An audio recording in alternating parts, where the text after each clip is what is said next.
Olá, meu nome é Natália e eu vim hoje apresentar o meu projeto. Meu projeto é sobre as alterações estruturais e funcionais do epitélio olfatório em pacientes com rinite alérgica que fizeram uso do corticoide tópico. O meu orientador foi o Marco Aurélio Fornazieri e eu sou uma aluna de medicina do campus de Londrina da PUC-PR. O nariz ele possui esse formato piriforme e diversas outras estruturas que têm como funcionalidade fazer a inspiração e expiração de forma adequada, logo fornecer um aquecimento do ar e filtração. Quando um desses mecanismos eles já começam a apresentar defeito, é quando as patologias nosológicas elas começam a aparecer. A rinite é uma patologia nosológica, ela é caracterizada por inflamação nasal, estimulada por exposição a alérgenos e mediada por higiene. Ela tem muito edema acentuado da mucosa, enantema, secreção de muco, infiltração mucostária, principalmente por eosinófilos, e início da respiração oral. Essa doença acomete muito a população pediátrica e cresceu muito com os anos, acompanhando a urbanização. Dito isso, a pesquisa tem como intenção verificar a diferença entre os epitélios olfatórios e sua funcionalidade em grupos que fazem uso do corticoide e grupos que não.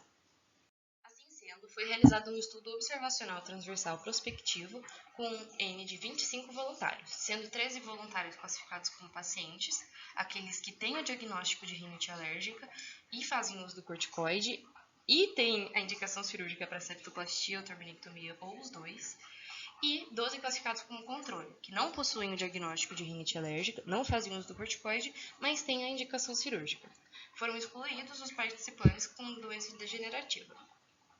Todos os voluntários foram submetidos aos mesmos testes, começando pelo PSIT, que é o teste de olfato da Universidade da Pensilvânia, seguido da RICAT, e por último, utilizando o tecido coletado da biópsia para fazer análise de imunofluorescência e ver se há uma alteração dos marcadores proteicos.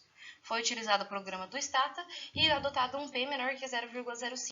Foram recrutados 25 voluntários, sendo 9 homens e 16 mulheres, entre 14 e 50 anos, no ambulatório da PUC-PR e na clínica Olfact.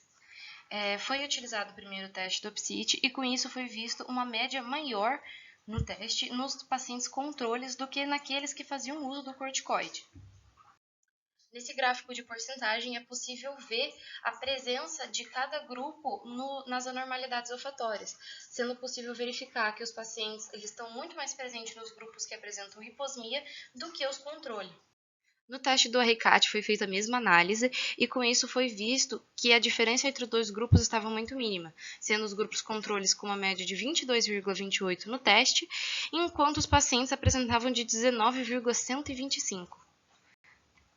Também foi feito um gráfico de porcentagem para visualizar os pacientes e controles no teste do RICAT, e é possível ver que há muito mais pacientes enquadrados no não controlado do que nos controles, sendo que é definido como não controlado aqueles que têm uma pontuação maior que 21 no teste do RICAT. Agora, retratando de marcador de imunofluorescência e alterações do epitélio olfatório, os marcadores utilizados foram o MP, AB3, HP43, caspase 3 e ECP.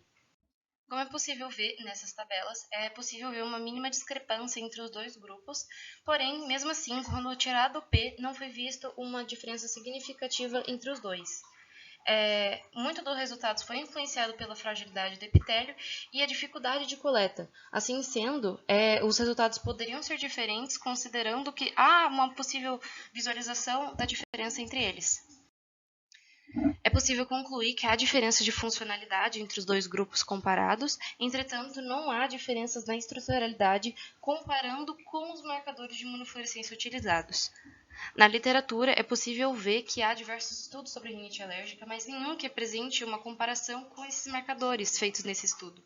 Assim sendo, por mais que os resultados não tenham sido gratificantes, é importante ressaltar a relevância dessa pesquisa para futuras pesquisas nessa área. Muito obrigada a todos pela atenção.